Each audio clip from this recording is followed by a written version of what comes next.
যে ঘরে প্রতিদিন ছিল হাসি, রং আর প্রাণচাঞ্চল্যে ভরপুর একজন মানুষ, সেই ঘরই আজ নিঃসঙ্গ, স্তব্ধ। আচমকাই যেন থেমে গিয়েছে সবকিছু। বলিউড অভিনেত্রী শেফালি জারিওয়ালা আকস্মিক মৃত্যু সেই ঘরে কেবল নীরবতাই রেখে গিয়েছে। স্ত্রীর শূন্যতাকে মেনে নিতে পারছেন না অভিনেতা পরাগ ত্যাগী। সামাজিক যোগাযোগ মাধ্যম জুড়ে ছড়িয়ে দিচ্ছেন তাদের যৌথ জীবনের মুহূর্তগুলো, বারবার লিখে চলেছেন তার পুরীর কথা।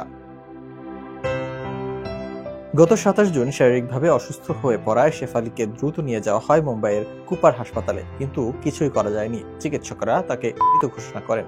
প্রাথমিকভাবে জানা যায় হৃদরোগে আক্রান্ত হয়েই মৃত্যু হয়েছে ৪২ বছর বয়সী অভিনেত্রীর। তবে সেই মৃত্যু নিয়েই শুরু হয়েছে নানা প্রশ্ন, সন্দেহ, আলোচনার ঝড়। শুধু ভক্তরাই নন, গোটা বিনোদন দুনিয়ায় হতবাক এমন প্রাণবন্ত একজন মানুষের এমন পরিণতি নিয়ে। মৃত্যুর পর প্রশ্ন উঠেছে একাধিক দিকে। ফরেনসিক বিশেষজ্ঞরা গিয়ে ঘাটাঘাটি করেছেন তাদের বাড়িতে। চর্চায় এসেছে অভিনেত্রীর বয়স, ধরে রাখা ব্যবহৃত ওষুধও, যদিও চিকিৎসার রিপোর্ট কিংবা তদন্তে এখনো চূড়ান্ত কিছু জানানো যায়নি। তবে কটাক্ষ সমালোচনায় বিদ্ধ হয়েছেন পরাগ ত্যাগী নিজেও।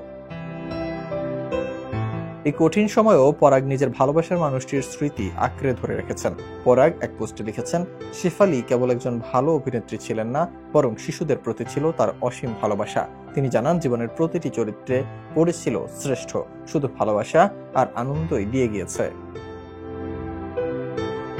বহুল আলোচিত কাটা লাগা গার্ল শেফালির এমন বিদায় যেন মানতে পারছেন না ভক্তরা। পরাগের শোক, স্মৃতি আর সামাজিক বার্তা মিলিয়ে আরও একবার প্রমাণ হয় একজন মানুষের অনুপস্থিতিও কতটা জীবন্ত হয়ে থাকতে পারে ভালোবাসার ছায়ায়।